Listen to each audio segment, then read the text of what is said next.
Friends, how are you? કેમ છો? મજામાં? આજે આપણે એક નવા જ અધ્યાયની શરૂઆત કરીએ છીએ. એટલે કે તમારા જીવન ઘડતરમાં તમે પસંદ કરેલા પ્રવાહનું એક ચોક્કસ વિષયનું પહેલું લેક્ચર તમે ભણવાની શરૂઆત કરી રહ્યા છો. તમે તમારી જિંદગીનો ખૂબ મોટો પડાવ, એટલે કે તમારા જીવનના સૌથી પહેલું એક લક્ષ્યાંક ધોરણ 10 ખૂબ સારા માર્ક સાથે પાસ કર્યું અને તમારા જીવન ઘડતરનો એક પ્રવાહ તમે પસંદ કર્યો છે. એ પ્રવાહનું નામ છે સામાન્ય પ્રવાહ, એટલે કે કોમર્સ ફેકલ્ટી. અને એ કોમર્સ ફેકલ્ટીનો પાયો છે એકાઉન્ટ. અને એ એકાઉન્ટનું પહેલું લેક્ચર આજે તમે ભણી રહ્યા છો. હું શિરીષ સર તમારા જીવન ઘડતર માટેના પ્રવાહનું અગત્યના વિષયનું પહેલું લેક્ચર આપવા માટે તમારું હાર્દિક સ્વાગત કરું છું. મિત્રો, આવો સાથે મળીને આપણે તમારા જીવન ઘડતરને ઘડીએ. ધોરણ 11 નામાના મૂળ તત્વો આજે હું તમને ભણાવું છું. અને એમાં તમે બધા ખૂબ સારી રીતે ચીવટતાપૂર્વક ભણો તેવી મારી અપેક્ષાઓ છે. મિત્રો, 25 વર્ષના મારા આ ભણવાના કારકિર્દીના અને મારા અનુભવના વર્ષો પરથી હું એટલું તમને સલાહ આપી શકું કે જે પ્રવાહ આપણે આપણી પસંદગીનો પસંદ કર્યો છે તેને આપણે ખૂબ દિલથી ભણીએ. તમે જાતે પસંદ કરેલો છે પ્રવાહ, તમને એવું લાગે છે કે આ પ્રવાહથી હું મારા જીવન ઘડતરને એક સારો આકાર આપી શકીશ, તો એના માટે દરેક વિષયને તમારે ખૂબ દિલથી ભણવો પડશે અને એવો તૈયાર કરવાનો છે કે જેનાથી તમારે બીજી વાર એ વિષય માટે વિચારવું જ ન પડે. અને એના માટે હું તમારી સાથે હંમેશા છું. આજે એકાઉન્ટન્સીનું ભણાવવાની આપણે શરૂઆત કરીએ છીએ ત્યારે એક અનુભવી શિક્ષકના આધારે હું તમને એટલી તો સલાહ આપી શકું કે બાળકો, જ્યારે આપણે પોતાની કારકિર્દી માટે જાતે ભણવાની વિચાર કરતા હોઈએ ત્યારે આપણે હંમેશા એ વિષય વસ્તુને ખૂબ ચીવટતાપૂર્વક ભણવાની હોય છે. ધોરણ 10 સુધી તમને એ ખબર ન હતી કે હું કયા જીવન ઘડતર માટે ભણી રહ્યો છું. માત્ર તમે રૂટીન પ્રવાહમાં ભણતા હતા. પણ 10મા ધોરણની પરીક્ષા પાસ કર્યા પછી તમે એવું લાગ્યું કે કોમર્સમાં મારું કેરિયર બની શકે એમ છે, એટલા માટે તમે કોમર્સ પ્રવાહ પસંદ કર્યો. અને એ પ્રવાહનો પાયો છે એકાઉન્ટ વિષય. અને એ એકાઉન્ટ વિષયનું આજે આપણે પહેલા પ્રકરણથી તમારા જીવનમાં ભણાવવાની શરૂઆત કરીએ છીએ. ચલો ત્યારે ભણવાની શરૂઆત કરીએ. ધોરણ 11 નામાના મૂળ તત્વો, અને એમાં તમારો પહેલો પાઠ છે હિસાબી પદ્ધતિ અને તેના પારિભાષિક શબ્દો. મિત્રો, આ પ્રકરણમાં અને આ વિષયમાં અનેક પ્રકારના શબ્દો તમારી સામે આવશે. જેમ ગુજરાતી ભાષા બોલવી હોય અથવા અન્ય કોઈ પણ ભાષા જ્યારે તમારે બોલવી હોય ત્યારે તમારે ઘણા બધા શબ્દ ભંડોળની જરૂર પડે છે. નામું પણ પોતાની એક ચોક્કસ ભાષા ધરાવે છે અને એ ભાષાના ઘણા બધા પારિભાષિક શબ્દો તમારે અભ્યાસમાં ભણવાના છે. સૌથી પહેલાં તો હિસાબી પદ્ધતિ. અત્યાર સુધી હું તમને નામું એવા શબ્દો વાપરતો હતો, પરંતુ ટેક્સ્ટબુકમાં તો હિસાબી પદ્ધતિ લખ્યું છે. હિસાબો એટલે નામું અને પદ્ધતિ તો પદ્ધતિ છે જ. એટલે હિસાબી પદ્ધતિનો બીજો અર્થ થાય નામા પદ્ધતિ અને તેના પારિભાષિક શબ્દો તમારે આ ચેપ્ટરમાં ભણવાના છે. તો ચલો ત્યારે ભણવાની શરૂઆત કરીએ. સૌથી પહેલું છે પ્રસ્તાવના. પ્રસ્તાવના એટલે તમારો જે વિષય છે તે વિષય શું કહેવાનો છે અને શું ભણાવવાનો છે તેના માટેની સમજૂતી. આપણે જે પૃથ્વી પર રહીએ છીએ તે પૃથ્વીના બ્રહ્માંડમાં માનવી પોતાનું અલગ અને વિશેષ અસ્તિત્વ ધરાવે છે. એટલે કે માનવી એક બુદ્ધિશાળી પ્રાણી છે. પૃથ્વી પર ઘણા બધા પ્રાણીઓ વિચરે છે, પરંતુ તેમાં બુદ્ધિશાળી જો પ્રાણી હોય તો તે છે માનવી. અને આ બુદ્ધિશાળી પ્રાણીને પોતાની ઘણી બધી જરૂરિયાતોની જરૂર પડે છે. પોતાની જીવનશૈલી જીવવા માટે તેણે સામાજિક, ધાર્મિક, આર્થિક જેવી જરૂરિયાતો ઉદ્ભવતી હોય છે. તમે જોઈ શકો છો, તમારું જીવન જીવવા માટે તમારે ઘણી બધી વસ્તુઓની જરૂર પડે. તમારી ધાર્મિક પ્રવૃત્તિઓ કરવા માટે પણ ઘણી બધી વસ્તુઓની જરૂર પડે છે. તો આ સામાજિક, ધાર્મિક અને આર્થિક જે પણ જરૂરિયાતો છે એ જરૂરિયાતોને પૂર્ણ કરવા માટે તેણે અન્ય કોઈ માનવીની મદદ તો લેવી પડે જ છે. ધારો કે ઉદાહરણ આપીએ કે મારે એક જગ્યાએથી બીજી જગ્યાએ મુસાફરી માટે જવું છે, તો હું શું કરીશ? કોઈ વાહન વ્યવહારની સેવા આપતા વ્યક્તિની મુલાકાત લઈશ અને તેના ઉપયોગ દ્વારા એક જગ્યાએથી બીજી જગ્યાએ જઈ શકીશ. અથવા મારું જીવન નિર્વાહ ચલાવવા માટે મારે અનાજ, કાપડ, મકાન, પાણી આ બધી વસ્તુની જરૂરિયાત પડે છે. બધી વસ્તુઓ હું પોતે બનાવી શકવાનો નથી, તો મારે એના માટે તે વસ્તુઓ પૂરી પાડતા વ્યક્તિઓનો સંપર્ક કરવો પડે છે. મકાન વેચનાર પાસેથી મારે મકાન ખરીદવું પડે છે. અનાજ વેચનાર વેપારી પાસેથી મારે અનાજ ખરીદવું પડે છે. પાણી માટે મારે પાણીના સ્ત્રોત પાસે પહોંચવું પડે છે. તો આ બધી જુદી જુદી વ્યક્તિઓની મદદ દ્વારા વ્યક્તિ પોતાની જરૂરિયાતોને સંતોષતો હોય છે. આની સાથે સાથે આપણને એ પણ ખબર છે કે દરેક વ્યક્તિનું પોતાનું અલગ અસ્તિત્વ છે, દરેકનું પોતાનું કૌશલ્ય છે અને દરેકની પોતાની મર્યાદા છે. તમે તમારી આજુબાજુ જેટલા પણ વ્યક્તિઓ જોતા હો છો એ દરેક વ્યક્તિઓમાં આવડત અલગ અલગ જોવા મળતી હોય છે. બધા એક સરખી આવડતવાળા તમે આજ સુધી જોયા નહીં હોય. દરેકમાં કંઈક ને કંઈક વિશિષ્ટતા હોય છે. આ વિશિષ્ટતાઓ એ બીજા કોઈને આપીને પોતાની જરૂરિયાતોને સંતોષવા માટેનું કાર્ય કરે છે. દાખલા તરીકે તમે જોયું હશે કે કોઈ વ્યક્તિ પાસે એક સુંદર પ્રકારનું કડિયા કામ કરવાની આવડત છે, એટલે કે મકાનનો ચણતર કરવાનું કામ છે, તો એ અન્ય કોઈનું મકાન બનાવી આપશે અને પોતાની આર્થિક જરૂરિયાતોને સંતોષ છે. એવી રીતે કોઈ ડૉક્ટર છે તો એની પાસે તબીબી જ્ઞાન છે, તેનો લાભ તમને આપશે અને ફી સ્વરૂપે પોતાનું જીવન નિર્વાહ ચલાવશે. આમ દરેક વ્યક્તિ પોતાના કૌશલ્યનો અન્યને લાભ આપે છે અને પોતાની જરૂરિયાતોને પૂર્ણ કરે છે.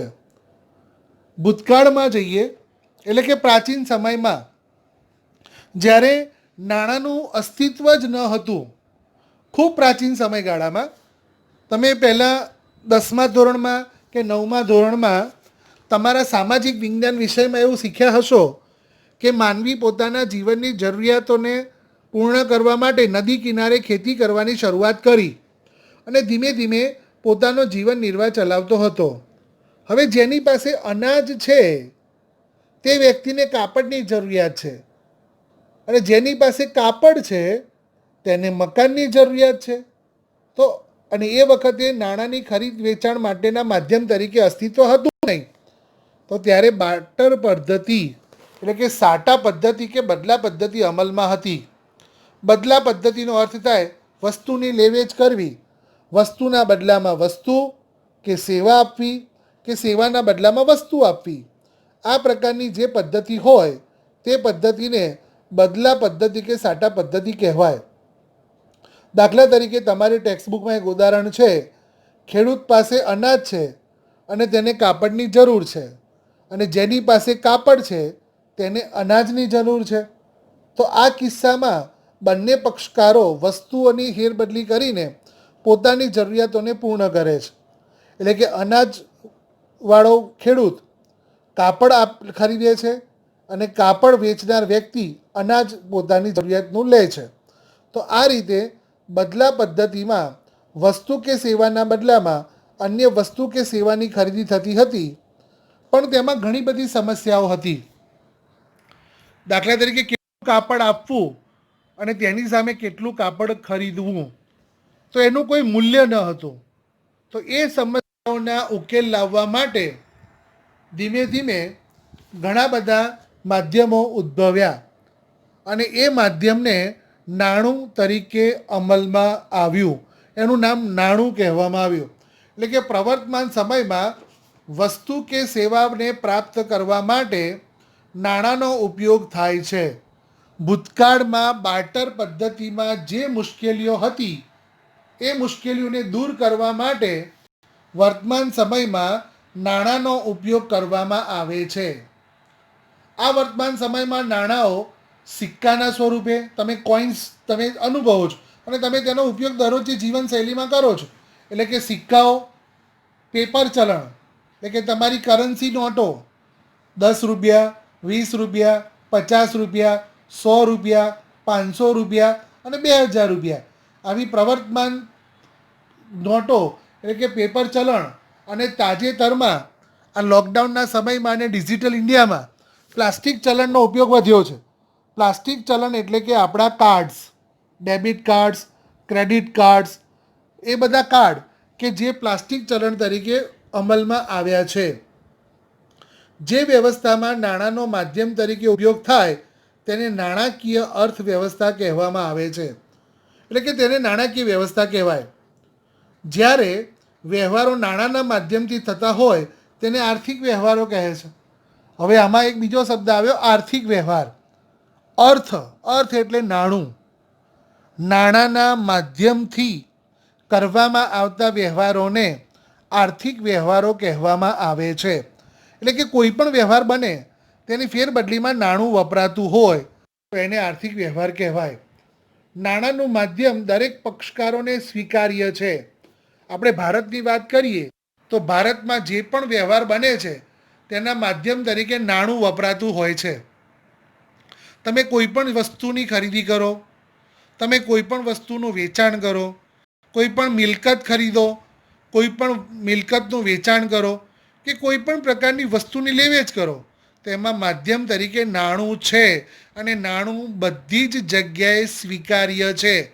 હું અમદાવાદમાં કોઈ વસ્તુની ખરીદી કરું તો એની સામે નાણું આપું તો અમદાવાદના વેપારીને પણ માન્ય છે. અને એ જ વસ્તુ હું કદાચ તમિલનાડુ સ્ટેટમાં જઈને ખરીદી કરું તો તમિલનાડુના એ વેપારીને પણ નાણું માન્ય હોય. એટલે કે નાણું એ માધ્યમ તરીકે આખા ભારતમાં સ્વીકાર્ય છે. નાણાંના માધ્યમ તરીકે પક્ષકારોને સ્વીકાર્ય છે, જેના કારણે નાણાકીય વ્યવહારો બને છે. આદિકાળમાં આ હિસાબો રાખવા અંગેની વ્યવસ્થાનો ઇતિહાસમાં ઉલ્લેખ જોવા મળે છે. હવે જ્યારે નાણું પોતાના વ્યવહારો કરતું હોય તો તે વ્યવહારોને લાંબા સમયગાળા સુધી આપણે યાદ રાખી શકતા નથી. એક ઉદાહરણ છે કે કોઈ પણ વેપારી હોય એ પોતાના ધંધાકીય એકમમાં સમગ્ર વર્ષ દરમિયાન ઘણા બધા વ્યવહારો કરતા હોય છે. વેપારીને શું બધા વ્યવહાર યાદ રહે ખરા? ના રહે. એને એ પણ ખ્યાલ રાખવો પડે કે મારા ધંધામાં કયા માર્ગથી નાણું આવ્યું છે, એટલે કે કયા કયા નાણાકીય વ્યવહારો બન્યા છે, કારણ કે તેની અસરને તેણે તપાસવી પડે. આ અસરને તેણે યાદ રાખવી પડે. હવે તે લાંબા સમયગાળા સુધી વ્યવહારને યાદ રાખી શકતો નથી તો એના માટે તે વ્યવહારોને નોંધવા પડે. સામાન્ય રીતે એક ઉદાહરણ આપીએ કે કોઈ એક વેપારી પોતાના સમગ્ર દિવસના, સમગ્ર મહિનાના કે વર્ષના બધા વ્યવહારોમાં ક્યાંક ને ક્યાંક ગ્રાહકોને ઉધાર માલનું વેચાણ કરે છે. હવે જ્યારે તે ગ્રાહકોને ઉધાર માલનું વેચાણ કરે છે ત્યારે તે વ્યવહારના નામ સાથે તેણે નોંધવું પડે. જો એ વેપારી ન નોંધે તો કદાચ કોઈ ગ્રાહકનું નામ તે ભૂલી જાય છે અથવા કેટલા નાણાં ઉઘરાણીના છે તે પણ તેને ધ્યાન રહેતું નથી. તો એના માટે નાણાંના માધ્યમથી થતા તમામ આર્થિક વ્યવહારોને તેની અસર તપાસવા માટે અને લાંબા સમયગાળા સુધી યાદ રાખવા માટે હિસાબી ચોપડામાં તેને નોંધવા પડે છે.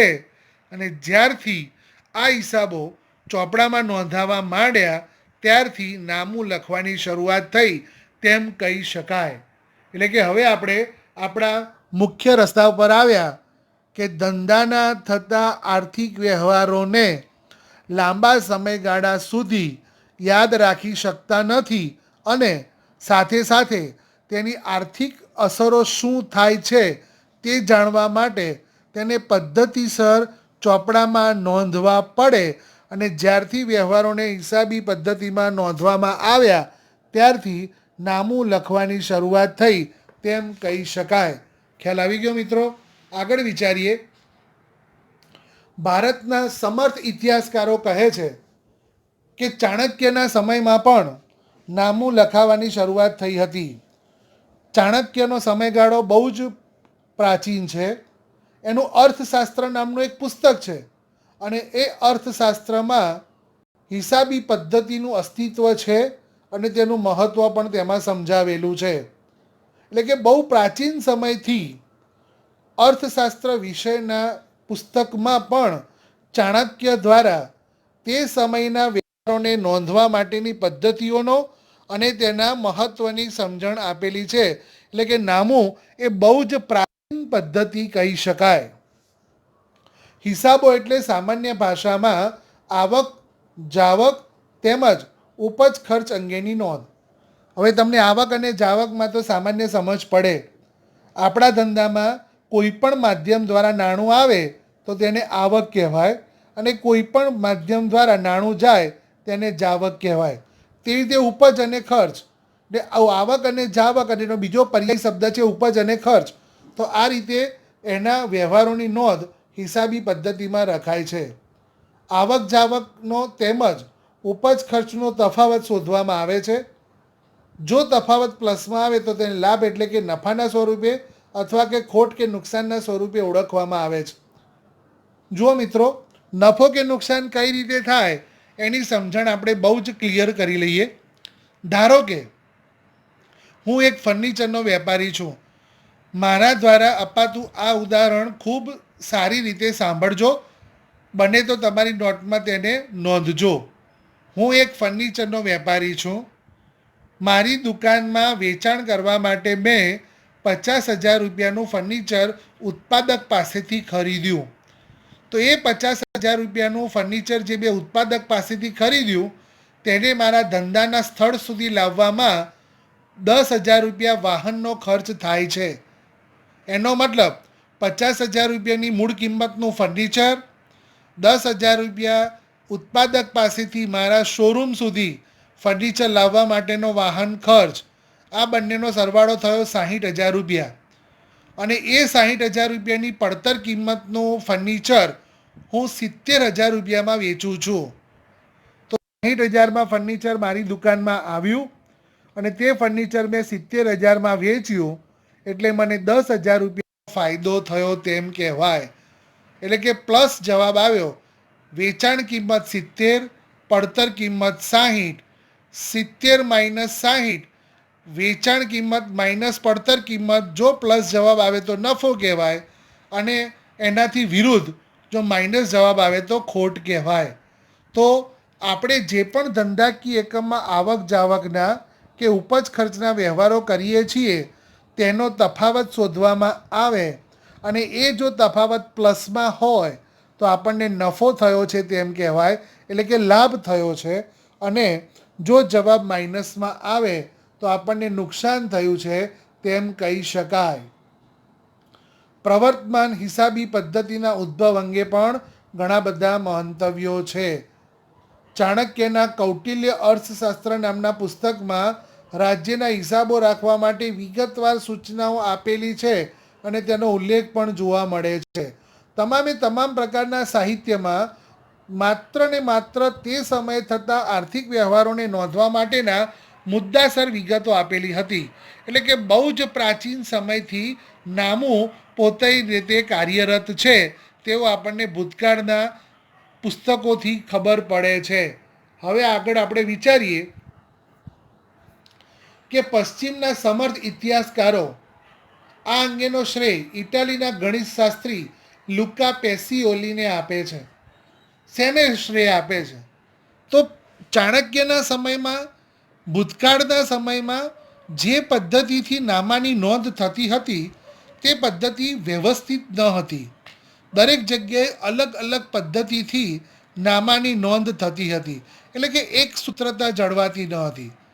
પરંતુ અત્યારે હાલ જો સંજોગો જોવા જઈએ તો આખા વિશ્વમાં દરેકે દરેક ક્ષેત્રમાં, દરેકે દરેક કંપનીમાં, દરેકે દરેક વૈયક્તિક માલિકીમાં કે ભાગીદારી પેઢીમાં અથવા દરેકે દરેક જે આર્થિક વ્યવહારો બને છે તેની નોંધમાં એક સૂત્રતા જોવા મળે છે. એટલે બધા જ જગ્યાએ એક જ નિયમો પ્રમાણે નામાની નોંધ થાય છે. અને આ રીતે પદ્ધતિસર નામું લખાવવા માટેનો શ્રેય ઇટાલીના ગણિતશાસ્ત્રી લ્યુકા પેસિઓલીને જાય છે. એટલે કે વર્તમાન પ્રચલિત જે દ્વિનોંધી નામા પદ્ધતિ છે, હવે આપણે એ તૈયાર કરી રહ્યા છીએ કે તમારે દ્વિનોંધી નામા પદ્ધતિ ભણવાની છે. તો વર્તમાન સમયમાં જે દ્વિનોંધી નામા પદ્ધતિ ભણી રહ્યા છીએ તેની સૌ પ્રથમ લેખિત રજૂઆત ઈસવીસન 1494માં પોતાના ગણિતશાસ્ત્ર નામના પુસ્તકમાં લ્યુકા પેસિઓલીએ ઇટાલી દેશમાં કરી હતી. આ વિકલ્પ તરીકે તમારી પરીક્ષામાં પૂછાઈ શકે છે. તમારે તે યાદ રાખવાનું છે કે વર્તમાન સમયમાં જે દ્વિનોંધી નામા પદ્ધતિથી નામું લખાય છે તેની શરૂઆત કોણે કરી હતી? તો તેની શરૂઆત ઇટાલી નામના દેશમાં લ્યુકા પેસિઓલી નામના ગણિતશાસ્ત્રીએ ઈસવીસન 1494માં કરેલી હતી. તો આ વસ્તુ તમારે ધ્યાન રાખવાની. આની સાથે સાથે સમગ્ર વિશ્વમાં એક જ પદ્ધતિથી નામું લખાય એ પણ જોવાની જવાબદારી ઘણા બધા દેશોએ સ્વીકારેલી છે. અને તેના રેફરન્સમાં American institute of certified public accounts એટલે કે AICPA દ્વારા એક ચોક્કસ નામાની વ્યાખ્યા આપવામાં આવી છે.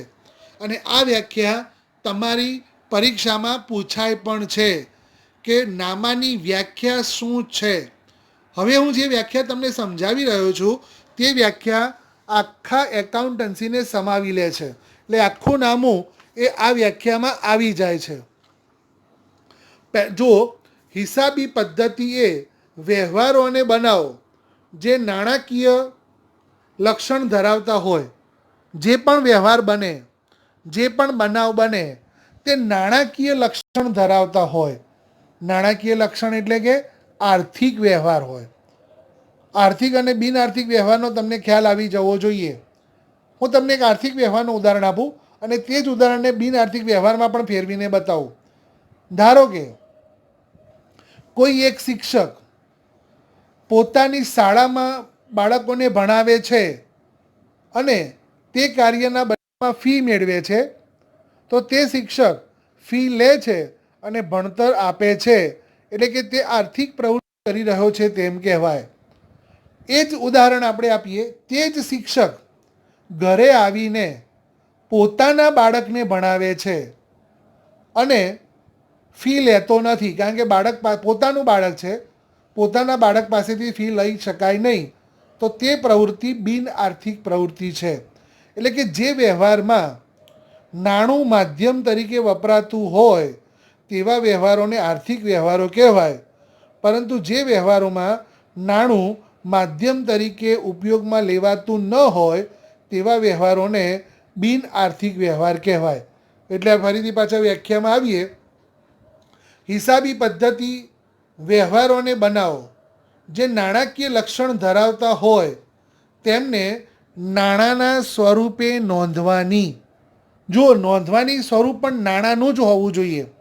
ઉદાહરણ તરીકે મેં 4 ટેબલ 5,000 રૂપિયામાં ખરીદ્યા. 5,000 રૂપિયામાં 4 ટેબલ ખરીદ્યા. આ વ્યવહારની નોંધ જો મારે નામામાં કરવી હોય તો એમ લખવાનું થાય, ફર્નિચરની ખરીદી કરી ₹4,000. માત્ર એવું ના લખાય કે 4 ટેબલ ખરીદ્યા. નામું 4 ટેબલ ખરીદ્યા તેવું ન લખાય, પરંતુ ખરીદી એની સામે રકમ લખાય છે 4,000. એટલે કે નાણાંના સ્વરૂપે તેની નોંધ કરવી પડે. માત્ર શાબ્દિક સ્વરૂપે નામું ક્યારે લખાતું નથી. નામામાં જોડે નાણાકીય આંકડાઓ પણ હોવા જરૂરી છે. એટલે કે નાણાંના સ્વરૂપમાં નોંધવાની, નોંધ કર્યા પછી તેનું વર્ગીકરણ કરવાની. વર્ગીકરણ એટલે શું? વર્ગીકરણનો અર્થ થાય તેને જુદા જુદા લક્ષણો પ્રમાણે વિભાગીકરણ કરવું. ધારો કે તમામ પ્રકારના વ્યવહારોને આપણે નોંધ્યા. એ નોંધ્યા પછી વ્યવહારોને આપણે વર્ગીકૃત કર્યા. ખરીદીનો વ્યવહાર છે એને અલગ કરો, વેચાણનો વિભાગ છે તેને અલગ કરો, ખર્ચના વિભાગ છે તેને અલગ કરો, આવકના વ્યવહાર છે તેને અલગ કરો, મિલકતને લગતા વ્યવહાર છે તેને અલગ કરો, મૂડીને લગતા વ્યવહાર છે તેને અલગ કરો, દેવાને લગતા વ્યવહાર છે તેને અલગ કરો, ઉઘરાણીના વ્યવહાર છે તેને અલગ કરો, દેવું કેટલું છે તેને અલગ કરો. આમ જો તમારી સામે આ બધા શબ્દો બોલવા પાછળનો મારો આશય, એકાઉન્ટન્સીમાં આ બધું આપણે ભણવાનું છે એટલે હું કરી રહ્યો છું. તો આવી રીતે ધંધાકીય એકમમાં જેટલા પણ વ્યવહારો બને છે એ વ્યવહારોને સૌથી પહેલાં નોંધવામાં આવે છે. નોંધ્યા પછી જે યાદી બનાવવામાં આવે તેમાંથી સમાન લક્ષણો ધરાવતા વ્યવહારોને અલગ અલગ વર્ગીકૃત કરવામાં આવે છે. એટલે કે વર્ગીકરણ કરાય છે. ખરીદીના બધા વ્યવહારોને એક જૂથમાં રાખવાના, વેચાણના વ્યવહારોને એક જૂથમાં રાખવાના. આમ દરેકે દરેક સમાન વ્યવહારોનું અલગ અલગ વર્ગીકરણ કરવામાં આવે. વર્ગીકરણ કાઢ્યા પછી તેનું તારણ કાઢવામાં આવે. તારણ એટલે પરિણામ, થયેલા વ્યવહારોનું રિઝલ્ટ. તો એ રિઝલ્ટ શું હોઈ શકે? આખા વર્ષ દરમિયાન તમામ પ્રકારના ખરીદીના વ્યવહારોને એક અલગ બાજુ નોંધીએ, વેચાણના વ્યવહારોને એક અલગ બાજુ નોંધીએ, ખર્ચના વ્યવહારોને અલગ નોંધીએ, તો વર્ષના અંતે આપણે કહી શકીએ છીએ કે સમગ્ર વર્ષ દરમિયાન આટલા રૂપિયાની ખરીદી કરી, સમગ્ર વર્ષ દરમિયાન આટલા રૂપિયાનું વેચાણ કર્યું. ખર્ચાઓનું પણ વર્ગીકરણ હોય. જો ધંધાકીય ઘણા બધા પ્રકારના ખર્ચાઓ થાય છે. સામાન્ય ખર્ચાઓની વાત કરીએ તો ટપાલ ખર્ચ, વેચાણ ખર્ચ એટલે કે જાહેરાત ખર્ચ, ત્યાર પછી પગારનો ખર્ચ, બેંક ચાર્જીસનો ખર્ચ, વીજળી ખર્ચ, મજૂરીનો ખર્ચ. આ જુદા જુદા પ્રકારના ખર્ચાઓને આપણે નોંધીએ તો તેના પરથી આપણને ખબર પડે કે કેટલા જરૂરી ખર્ચા થયા અને કેટલા બિનજરૂરી ખર્ચા થયા. અમુક એવા ખર્ચા હોય છે કે જે ન કરવાના હોય છતાં થઈ ગયા હોય, તો એ નોંધીએ તો આપણને ખબર પડે કે આ ખર્ચ ખોટો થયો છે. એટલે કે વ્યવહારોને નોંધવા, તેનું અલગ અલગ લક્ષણો પ્રમાણે વર્ગીકરણ કરવું, વર્ગીકરણ કર્યા પછી તેનું તારણ કાઢવું એટલે પરિણામ બનાવવું, અને તારણ કાઢ્યા પછી તેના પરિણામોનું અર્થઘટન કરવું. અર્થઘટન એટલે આપણે તેના ઉપરથી સમજણ મેળવવી કે આપણે જે ખર્ચના વ્યવહારો કર્યા છે તેના રિઝલ્ટ પરથી આપણને ખબર પડે કે આ ખર્ચ આપણે કર્યો તે યોગ્ય હતો અને અમુક ખર્ચો કર્યો તે અયોગ્ય હતો. અમુક ખર્ચમાં આપણે કાપ મૂકી શક્યા હોત, અમુક ખર્ચમાં આપણે વધારો કરવાની જરૂરિયાત છે. એક સામાન્ય ઉદાહરણ હું આપું છું. ધારો કે કોઈ મેડિકલ સ્ટોર છે. હવે એ મેડિકલ સ્ટોરમાં વેપારીને કેટલા દવાનો સ્ટોક છે તેની ખબર ન હોય. એટલે તે વ્યક્તિ શું કરશે? જેટલી પણ દવા તે ખરીદે છે તેને એક ચોપડામાં આવક તરીકે લખે છે. પછી એમાંથી જે પણ દવાઓનું વેચાણ પોતાના ગ્રાહકોને કરે છે તેને એક ચોપડામાં વેચાણ તરીકે તે દર્શાવે છે. અને પછી ચોક્કસ સમયગાળે એ પોતાના દુકાનમાં દવાનો કેટલો સ્ટોક છે તે મેન્ટેન કરે છે કે ખરીદી કરી તેમાંથી વેચાણ બાદ કરો, સ્ટોકની ખબર પડશે. તો હવે અમુક દવાઓ એના પાસે જથ્થામાં ન હોય તો એણે ઓર્ડર આપવો પડે. તો ઓર્ડર આપવા માટેનું અર્થઘટન તેણે હિસાબોને ચોપડામાં નોંધ્યા છે તેના આધારે તે કરી શક્યો. જો એણે ખરીદીના વ્યવહારો અલગ નોંધ્યા ન હોય, વેચાણના વ્યવહારોને અલગ નોંધ્યા ન હોય, સ્ટોક પત્રક તેણે બનાવ્યું ન હોય, તો કઈ દવાનો કેટલો સ્ટોક છે અથવા કઈ દવાની જરૂરિયાત છે તેનો ખ્યાલ તેને આવે નહીં. એટલે કે દવાનો સ્ટોક પતી ગયો હોય તો નવી દવા ખરીદવા માટેનો ઓર્ડર આપવાનું અર્થઘટન નામું લખવાથી કરી શકાય છે. અને આ તમામ પ્રવૃત્તિઓ એક કળા સ્વરૂપે જોવા મળે છે. કળા એટલે મિત્રો પોતાની આંતરિક આવડત. તમે જોયું હશે કે તમારી આજુબાજુ ઘણા એવા ઘરડા વ્યક્તિઓ છે કે જેમની પાસે શૈક્ષણિક જ્ઞાન ઓછું છે પરંતુ તેમની પાસે નામું લખવાની આવડત ઘણી છે. તો એનો મતલબ શું થયો? વ્યક્તિ માત્ર ભણતરથી જ નામું લખી શકતો નથી, એના માટે તેનામાં એક ચોક્કસ પ્રકારની કળા પણ હોવી જોઈએ. એટલે કે નામું એક કળા છે, એ આર્ટ છે. ખ્યાલ આવી ગયો બધાને? હવે આગળ આપણે વિચારીએ તો આપણે જે હિસાબી પદ્ધતિના માટેનો અભ્યાસ કરી રહ્યા છીએ તેના લક્ષણો શું છે? તો હવે સૌથી પહેલાં આપણે હિસાબી પદ્ધતિના લક્ષણો જોવાના છે. એમાં સૌથી પહેલું લક્ષણ છે નાણાકીય લક્ષણ. નાણાકીય લક્ષણનો મતલબ થયો જે વ્યવહારોની નોંધ કરવામાં આવે છે તે નાણાકીય સ્વરૂપે જ હોવી જોઈએ. નાણાં સિવાય તેની કોઈ નોંધ કરવામાં આવતી નથી. હિસાબી પદ્ધતિમાં જે વ્યવહારો કે બનાવોની નોંધ કરવામાં આવે તેનું નાણાંના મૂલ્યમાં જ માપન થવું જોઈએ. તમારી ટેક્સ્ટબુકમાં ઉદાહરણ છે 10,000 કિલોગ્રામ રસાયણ ખરીદ્યું. 10,000 કિલો રસાયણ ખરીદ્યું. હવે આની ખરીદની કિંમત નાણાંના સ્વરૂપમાં નક્કી થયેલો હોવો જોઈએ. એટલે કે આ રસાયણ 20,000 રૂપિયામાં ખરીદવામાં આવેલું છે. 10,000 કિલો એનો જથ્થો છે, પરંતુ તેના નાણાં ચૂકવાયા છે 20,000 રૂપિયા. તો 10,000 કિલોગ્રામ રસાયણ બરાબર 20,000 રૂપિયા તેવો અર્થ થાય છે અને આ ખરીદીનો વ્યવહાર કહેવાય. રસાયણના બદલામાં 20,000 રૂપિયા ચૂકવાયા છે તેની નોંધ આર્થિક વ્યવહાર તરીકે હિસાબી ચોપડામાં નોંધવામાં આવે છે. એટલે કે હિસાબી ચોપડામાં 10,000 કિલોગ્રામ રસાયણ ખરીદ્યું તેમ નોંધાતું નથી, પરંતુ 20,000 રૂપિયાનો માલ ખરીદ્યો તેમ નોંધવામાં આવે છે. એટલે કે સૌથી પહેલું લક્ષણ છે નાણાકીય લક્ષણ. બીજું છે નાણું એ ફેરબદલીના માધ્યમ તરીકે. તો જે પણ વ્યવહાર બને છે તે વ્યવહાર આર્થિક વ્યવહાર બને છે અને તેમાં માધ્યમ તરીકે નાણું વાપરવામાં આવે છે. એટલે કે હિસાબી પદ્ધતિમાં નોંધવામાં આવતા વ્યવહારો કે બનાવો નાણાંના માધ્યમથી અસ્તિત્વમાં આવે છે. આપણે પહેલાં ઉદાહરણને ફરીથી રિપીટ કરીએ તો 10,000 કિલોગ્રામ રસાયણ જેના દ્વારા વેચવામાં આવેલું છે તે રસાયણના બદલામાં નાણાં મેળવે છે અને આ નાણાંના બદલામાં તે કોઈ અન્ય વસ્તુ કે સેવાની ખરીદી કરે છે. એટલે કે પોતે માલ વેચે છે, નાણાં મેળવે છે, એ નાણાંનો ઉપયોગ તેને જોઈતી અન્ય વસ્તુની ખરીદી માટે તે વાપરે છે. એટલે કે માધ્યમ તરીકે નાણું વપરાય છે. હું કોઈ વ્યક્તિ પાસેથી 5,000 રૂપિયાનો માલ ખરીદું છું, તો મારી પાસે માલ આવ્યો અને મારા નાણાં એ વ્યક્તિ પાસે ગયા. હવે તે વ્યક્તિ પોતાની બીજી જરૂરિયાતને સંતોષવા માટે તે નાણાં કોઈ ત્રીજા વ્યક્તિને આપશે અને તેની પાસેથી વસ્તુ મેળવશે. એટલે કે દરેકે દરેક વ્યવહારમાં માધ્યમ તરીકે નાણું વપરાય છે. આ બીજો એનો લક્ષણ છે. ત્રીજું, વ્યવહારોનું વર્ગીકરણ અને વિશ્લેષણ.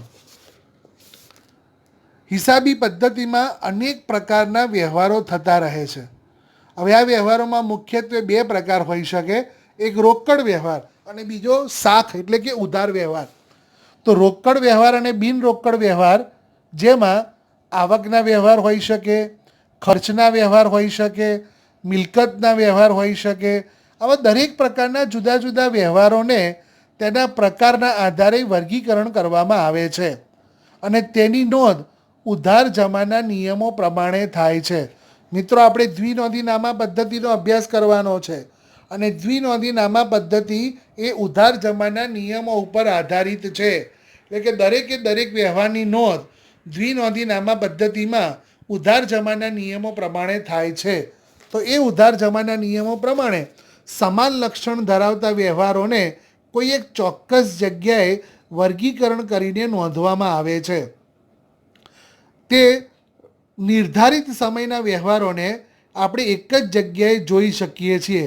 દાખલા તરીકે, વર્ષની શરૂઆતમાં કેટલી મિલકત હતી, બીજી કેટલી મિલકત આપણે વર્ષ દરમિયાન ખરીદવામાં આવી, કેટલી મિલકતો આપણે જરૂરિયાત ન હતી તો વેચવામાં આવી અને વર્ષના અંતે કેટલી મિલકતો હજી અસ્તિત્વ ધરાવે છે.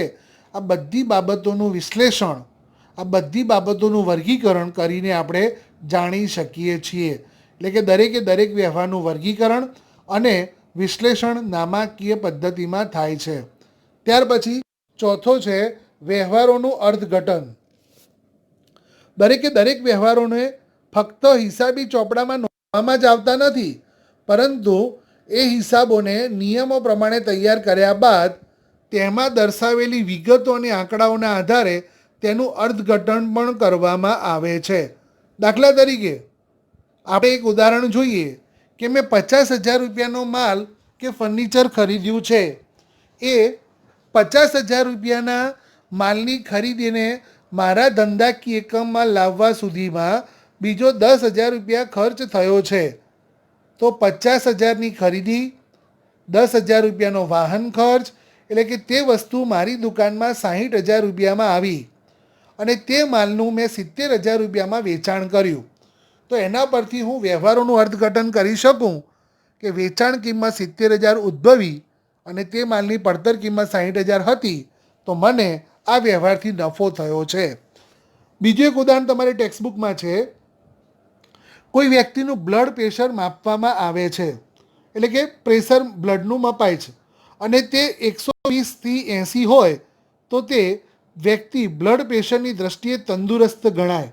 એટલે કે તે લોહીનું દબાણ 120થી 80 હોય તો તે વ્યક્તિ તંદુરસ્ત છે તેવું અર્થઘટન આપણે કરી શકીએ છીએ. પરંતુ જો તે 120 કરતાં વધુ કે 80 કરતાં ઓછું હોય તો આપણે તરત અર્થઘટન કરી શકીએ છીએ કે આ વ્યક્તિને બીમારી છે. એટલે કે કોઈ પણ પ્રકારના વ્યવહારોનું આપણે નોંધ કરવાથી એનું અર્થઘટન પણ આપણે કરી શકીએ છીએ. ઉપજ ખર્ચનો તફાવત એ લાભના સ્વરૂપમાં છે, જે આંકડાઓનું અર્થઘટન કહેવાય. આ રીતે આપણે અર્થઘટન કરવાનું છે. ત્યાર પછી છે જથ્થાત્મક માહિતી. જથ્થાત્મક માહિતીનો મતલબ થયો આંકડાકીય માહિતી.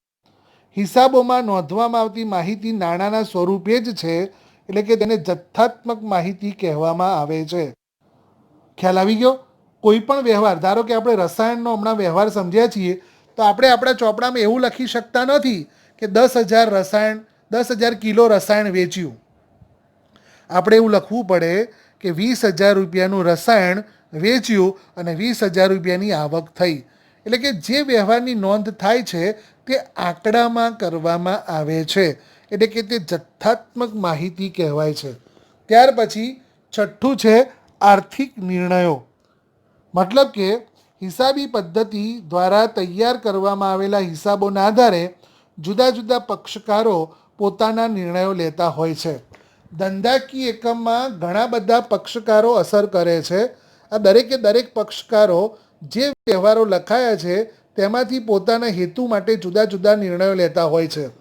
ઉદાહરણ અહીંયા આપેલું છે કે કંપનીના લેણદારો કંપનીને નાણાં ઉછીના આપ્યા હોય ત્યારે તે વ્યક્તિ કંપનીના હિસાબો જોઈને એ જુએ છે કે ભવિષ્યમાં મારા રોકેલા નાણાં પરત આવશે કે નહીં.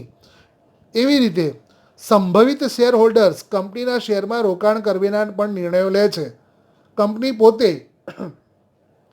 પોતાના વિકાસ અંગેના પણ નિર્ણયો પોતાના લખાયેલા નામા ઉપરથી લે છે.